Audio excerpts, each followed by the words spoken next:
जो SC ST में आते हैं, इझवा जनजाति। अब एक मंदिर था, मंदिर के सामने क्या थी? सड़क थी। तो इझवा जनजाति के लोगों को यहाँ के लोग जो ऊंचे जात वाले थे वो कहते थे कि तुम इस सामने से नहीं जा सकते, यहां से तुम प्रवेश नहीं कर सकते। दूसरा रास्ता बहुत लंबा दूरी तय करके था, 5-6 किलोमीटर।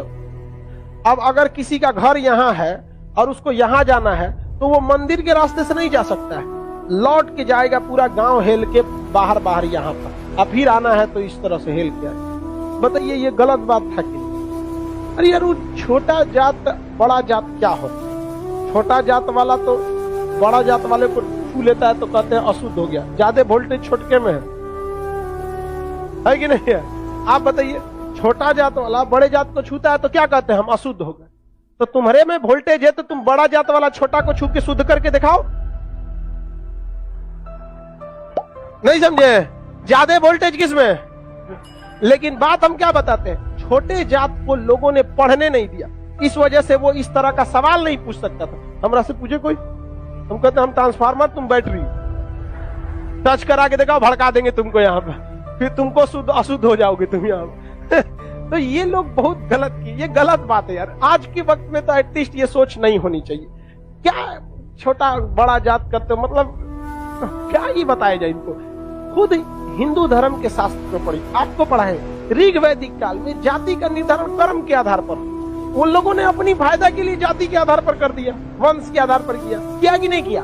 हम ये बात थोड़ी कर रहे हैं, ये तो ऋग्वेद में लिखा है। हम कौन होते हैं भैया बताने वाले कि जाति के आधार पर होगा कि नहीं? ऋग्वेद हम लिख ले हैं, जाके पढ़िए ऋग्वेद में, वहां एक ही परिवार में 4 जाति के लोग रहते थे। प्रारंभिक वही है ना, बाद में ना संशोधन कर दिया गया, तो गलत था। यहाँ पर केरल में बहुत अत्याचार हुआ। यहाँ पे केरल का त्रावणकोर का एक राजा था, यहाँ पर इसने दलित महिलाओं को मूला कर्म लगाता था। टैक्स था मूला कर्म।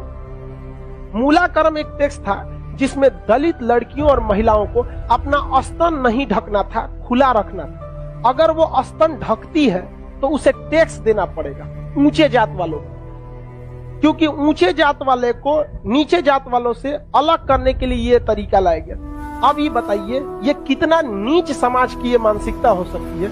ये आप कह सकते हैं कि जिस भारत में नारियों की पूजा होती है, भारत में ये मूला कर्म स्तन ढकने के लिए, और वो भी इस नाते कि तुम दलित हो, कितना गलत है। और इसको देखिए, इस पे कोई बहुत बड़ा बवाल आज तक हुआ है नहीं, लेकिन एक मूवी अगर आ जाएगी पद्मावती, या एक बाजीराव मस्तानी, एक कोई मूवी आ जाएगी, या कोई किसी कंपनी का प्रचार आ जाएगा। अभी एक किसी कंपनी का कोई प्रचार आया था दीपावली, उसके लिए बवाल हो गया। कभी इसके लिए बवाल हुआ है? नहीं, होगा भी नहीं। रीजन क्या है? दलित लोग उतना पढ़ने ही नहीं दिया इन लोग को, आगे भी नहीं दे रहे। दलित के कुछ नेता भी आए तो अपने परिवार को लगाने में आगे बढ़ गए, वो पढ़े लिखे नहीं। यहाँ एक मूवी के लिए बवाल हो सकता है, जिस हम पर्सनली हम बताते ना, बवाल की वजह से हम बाजीराव मस्तानी मूवी देखे, हमें ऐसा नहीं लगा कि उसमें क्या था। भले काटने के बाद वो था कि क्या था हमको ये नहीं पता, लेकिन ऐसा उसमें मूवी में कुछ गलत दिखाया गया है।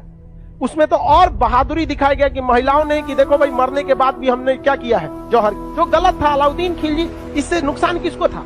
इससे अलाउद्दीन खिलजी का वो चेहरा जो सबको नहीं पता था वो भी देख लिया लोगों ने, लेकिन उसके लिए विरोध हो सकता है। लेकिन इतना गलत चीज के लिए कभी आपने विरोध देखा?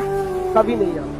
तो ये उन लोग को आज तक दबाए जाके रखा है। इतना गलत चीज वहां पे मूला कर्म लिया गया, ये एकदम सरासर गलत है। और वहां पे जब टैक्स देने गया तो महिला जो थी ना, इस मूला कर्म को हटाने के लिए अपने स्तन को चाकू से काट दी और मर गई सब महिलाएं वहां पर। अब यह केरल ऐसा राज्य था जिसमें पुरुष सती होते थे। जब उनकी पत्नी अपना स्तन काट देती थी, ब्लड गिरने की वजह से मर जाते थे, तो चिता में पुरुष जाके मर जाता था कि हम ऊंचे जात वालों से नहीं लड़ सकते हैं, लेकिन हम अपना शरीर हम भी त्याग देते थे। पुरुष भी सती हुआ है इस देश में, ये ऊंच और नीच जात वाले यहाँ पर। लेकिन इसे, और यही अगर ये कांड किसी ऊंचे जात वाले के लिए कोई दिल्ली सल्तनत का राजा किया रहता, आज न्यूज चैनल पे बैठ के बवाल हुआ रहता। लेकिन दलित है ना भाई साहब, कोई आवाज नहीं उठाता है।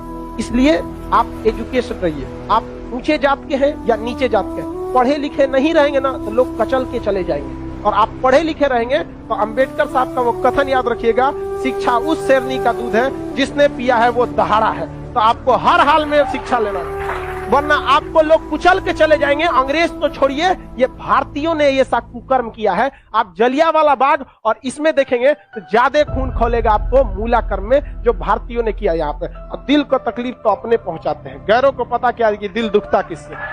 ये देश के लिए आपको शर्म आएगी। हमारी संस्कृति पे जहां हमें नाज होता है, ये हमारी संस्कृति में दाग है, दाग धब्बा है। जिस तरह चांद में भी दाग है ना, हमारी अपनी संस्कृति पे इस दाग को कभी भूल नहीं सकते हैं कि पूरी दुनिया में एक ऐसा देश था जहां मूला कर्म लिया जाता है। लेकिन आज भी बहुत हल्के में इसे ले लिया जाता है, हल्के में ले लिया। जानते हैं क्यों? क्योंकि ये दलित के साथ, समझा गया कि नहीं? बहुत ऐसा होता है। कितना आदमी बताएगा, ज्यादा हम भी बोलेंगे तो सोचा हमारा कहेगा तू दलित का फेवर कर, हम कौन सी फेवर कर, नहीं हुआ रहता नहीं बोलते। इजवा जनजाति के लोगों ने विरोध किया और इजवा जनजाति वालों ने क्या किया, इसको हटाया और मंदिर के सामने से वो क्या होने लगे, ज्यादा नहीं। भगवान ने कब कह दिया कि तुम हमको मतलब नहीं। राम जी सबरी के जूठे बेर खाए थे, तू राम जी से बड़ा हो गया है।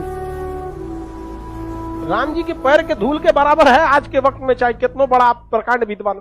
सबरी के जूठा बेर खाए थे कि नहीं, जूठा बेर यहाँ। और आज लोग कहते हैं कि छू देंगे तो अशुद्ध। अरे भगवान जूठा बेर खाए, देख ले भाई, अब इससे बड़ा साक्ष्य क्या चाहिए। लेकिन नहीं, हम श्रेष्ठ रहेंगे, दूसरे को दबा के रखेंगे। ये सोच बहुत गलत है समाज, और ये धीरे धीरे सही होगा। और इसको आप डायरेक्ट नहीं सही कर सकते। अभी समाज में ऐसे लोग हैं ना, जिनके दिमाग में ये बैठा हुआ है उच्च जात, हम श्रेष्ठ हैं। ये समाज के लोग धीरे धीरे धीरे धीरे डिकम्पोज हो जाएंगे, बूढ़ा होके। समाज नई जनरेशन आ रही है ना, ये जनरेशन सही है।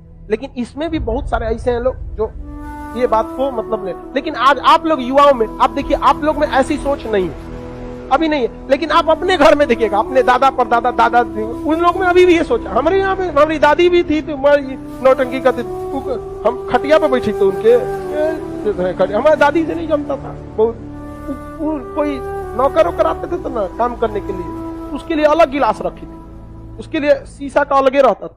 क्योंकि ये कौन सा तरीका आपका भाई, आप भी पीने के बाद धुल देंगे, वो भी धुला जाएगा, सब साफ हो जाएगा, इसमें कौन सा बात है। लेकिन ना, मर गई लो, खत्म कहानी।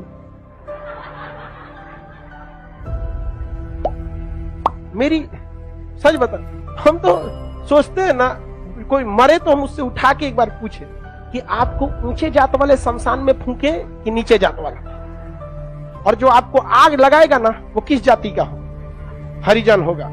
और जब तक वो मुखाग्नि ना देगा, आग ना देगा, आपका क्रियाकर्म ना होगा। ये बताइए पावरफुल कौन? समझा कि नहीं? छोड़ो इस सब बात को, लेकिन क्या कहिएगा, आप शिक्षित रहिए। आपसे आदमी उम्मीद रखता है कि आप समाज में ये भेदभाव को खत्म कीजिए, क्योंकि आप जिस जाति में पैदा हुए, जिस परिवार में पैदा हुए, इसमें आपका कोई योगदान नहीं। हो सकता है कि आप किसी दूसरे जाति में पैदा हो सकते, तो आपकी ये कोई योग्यता नहीं जिसे आपने अर्जित किया है। ये भाग भरोसे है कि आप ऊंचे जात में है तो कोई नीचे जात में।